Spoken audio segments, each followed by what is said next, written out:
A mother is suing Southwest Airlines for racial discrimination after employees allegedly assumed she was trafficking her own daughter. Mary MacCarthy's white. Her daughter is biracial. 2 years ago, they landed in Denver following a family funeral. MacCarthy says during the flight, a Southwest employee reported her to police for suspected child trafficking. Joining us now, Mary MacCarthy and her attorney, David Lane. I really appreciate you both coming on to discuss this sensitive issue. We reached out to Southwest Airlines and they told us they don't comment on pending litigation. But Mary, I noticed your daughter became very emotional when this happened. Do you mind providing some context? What happened that day from your point of view? Absolutely. That day we were racially profiled. We had taken a flight without any incident. The only sort of differential thing was that we got on the flight. There weren't any seats together. So I asked the flight attendants to help us find seats together, explaining that my daughter is only 10 and that we just experienced a death in the family 12 hours earlier. That was my only contact with flight attendants. We had an uneventful flight until we get off and we are confronted by 2 armed police officers who know our names and try to separate us. Moira, my daughter, was already grieving in shock from this death in our family, as was I. And then it was compounded by being questioned by police in their attempt to separate us. So when you hear her sobbing and sort of clinging to me in the body cam footage, that's sort of the background to what was going on there. Were there any questions, Mary, or was any of the dialogue back and forth what tugged at your heartstrings, or was there an impetus for your daughter to start crying based on some of those questions? What was said, I guess, that led to that response? So we were told that we found out later that the airline had called the police suspecting that I was trafficking her, but they didn't tell me that then, which is obviously an absurd claim. Moira is my daughter. She is my biological daughter. We actually look very much alike if you take a second to look past the difference in skin color.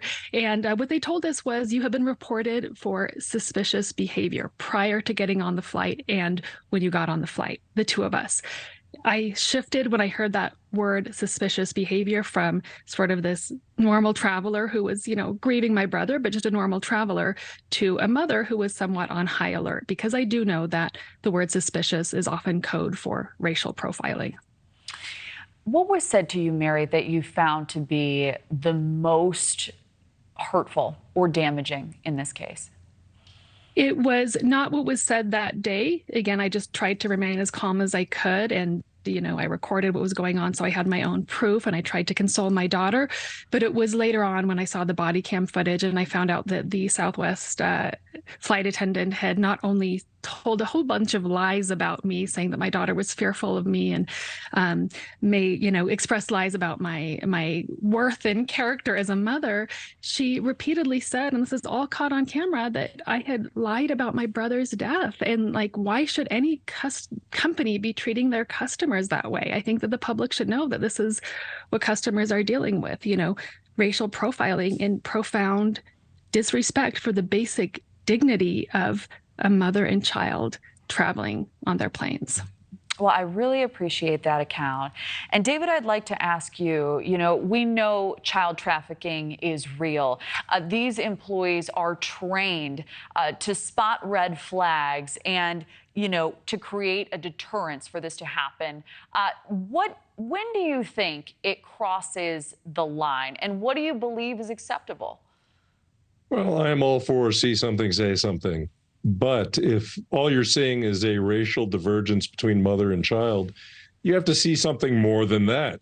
And this is nothing short of racial profiling. And I've used the analogy about how the New York City Police Department for years was stopping and frisking young men of color in the event that they may have had contraband or a gun. That was stopped because it's illegal. And corporate America is no more insulated from that than the government is. When corporate America resorts to racial profiling to solve a serious crime problem, they're acting unlawfully and they need to be held accountable. We tried to negotiate with Southwest for a long time, and they really would never acknowledge any wrongdoing or any accountability. So we finally said, let's just file this lawsuit. So, David, I'll mention some of what critics are saying about the case, just in general, that some of the red flags were apparent in Mary's case, but it wasn't of any fault of her own or her child.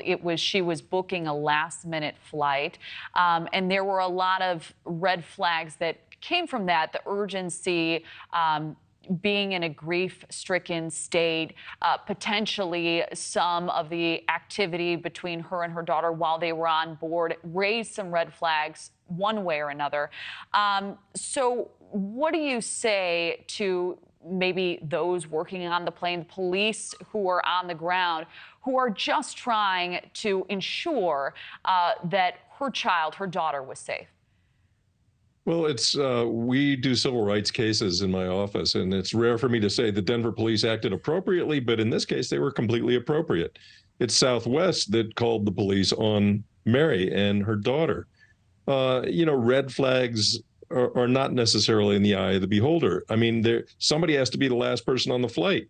And with Southwest, if you're the last people on the flight, it's rare to find two seats together. And Mary then asked, some nice people, hey, can we switch? And they've switched out. But other than that, I think what we're seeing now is Southwest is backtracking madly, trying to fill in any gaps in their story and creating as many so-called red flags as possible. I mean, I spoke to a witness who was sitting next to Mary. We tracked down somebody who was sitting next to her, and he said there was absolutely nothing unusual about anything that Mary or her daughter were doing on that entire flight. So, all they had to do is on the flight, ask, go talk to Mary, go talk to her daughter. They were sitting there for the whole flight. They didn't need to get the Denver police involved. They had identification. They had all kinds of things that proved it. So, Mary, I'll ask you this just because I think it's important for our audience to know. Why are you bringing this case? What are you hopeful the outcome will be here? Initially, all I wanted was an apology for the racial profiling towards myself and towards my daughter. And that's why I spoke out and then eventually spoke out publicly. Southwest to this point has refused to give a proper apology. We got some sort of form email and I got the refund on my tickets. Well, that's not good enough. I don't want this to happen to myself and my daughter again. I don't want it to happen to the many families that I hear from on a constant basis who are experiencing this, families of every possible beautiful color combination out there. Usually it's fathers, much more than mothers, who are dealing with this. And often the racial profiling the result of it is much more aggressive even than what we experienced in terms of they're pulled off of flights, they're separated. Occasionally, even the parent or the child is detained. I want that to stop. And if by speaking out and filing this lawsuit and drawing attention to this, I can bring some change, bring an end to this sort of ridiculous, silly racial profiling on planes, then it's worth every effort for me to do that. Well, unfortunately, we have to leave it there. But Mary, David, thank you both for joining us. We'll be following your case closely. Thank you. Thank you for watching. Go to newsnationnow.com to find News Nation on your television provider. And don't forget to click the red subscribe button below to get more of News Nation's fact-driven, unbiased coverage.